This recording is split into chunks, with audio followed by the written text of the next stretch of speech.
দুদিন ধরেই শুনছিলাম বৃষ্টি হবে, ভাবতে পারিনি যে রাত থেকেই আরম্ভ হয়ে যাবে।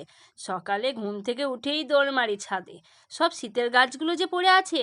এসে এসে আগে পিটুনিয়াগুলোকে সরিয়ে নিই। হ্যাঁ, এ কাজে কিন্তু আমার বড় আমাকে সাহায্য করছে। তারপর দেখি বেগম বাহারটাও এই বৃষ্টির মধ্যে ফুটে গেছে, এটাকেও আমি সরিয়ে দিলাম।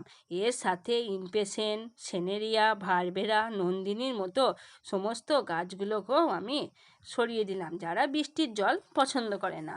এই তালিকার মধ্যে রয়েছে এই হাইব্রিড ভ্যারাইটির নয়নতারাগুলো, সেটাকেও আমি সরিয়ে দিলাম। দেখো, আকাশটাও পুরো মেঘে ভরে রয়েছে, যেন সূর্য তো দেখাই যাচ্ছে না। আর আম গাছটিকেও আমার বর সরিয়ে নিচ্ছে, কারণ ফাগুনের জলে আমের মুকুলগুলো সবই ঝরে যায়, তাই আম গাছটাকেও সরিয়ে রেখে দিল। আর দেখো, সিঁড়িটা কেমন ফুলের শোভায় ভরে রয়েছে। এবার চলি, রাধে রাধে।